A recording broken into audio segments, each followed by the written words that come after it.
చాలా సిగ్గుమాలిన చర్య.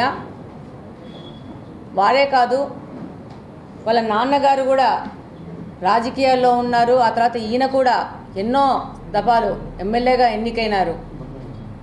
ఆ యొక్క అనుభవాన్ని, ఆ పెద్దరికాన్ని మనసులో ఉంచుకొని మహిళల వ్యక్తిగత జీవితాల విషయం వెళ్లకుండా ఉంటే బాగుండేది. కానీ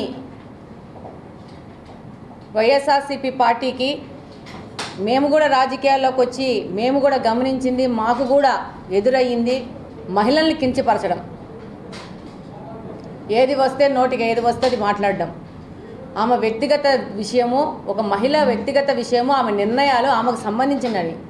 వాటిని మాట్లాడుతున్నారు అని అంటే మీరు ఎలాంటి మనుషులు అనేది ప్రజలు గమనిస్తూ ఉన్నారు. ఇలా మాట్లాడడం వల్ల ఏదో ఆమె వ్యక్తిగత విషయాల గురించి, ఆమె పర్సనల్ విషయాల గురించి ఎగతలుగా మాట్లాడడం వల్ల ఆమెను ఏదో కించపరిచినారని చెప్పేసి మీరు అనుకుంటే అది చాలా తప్పు. మీ యొక్క వ్యక్తిత్వాన్ని ప్రజల ముందు బయట పెడుతున్నారు. అన్నిసార్లు గెలిచి రాజకీయంగా ఉన్న మీ గురించి ప్రజలకు ఒక అభిప్రాయం ఉంటుంది, ఒక పెద్ద మనిషి అనే అభిప్రాయం ఉంటుంది. కానీ ఈరోజు ఒక మహిళ గురించి మాట్లాడడానికి మీ యొక్క గౌరవాన్ని మీరు పోగొట్టుకున్నారు. ఇది మంచిది కాదు.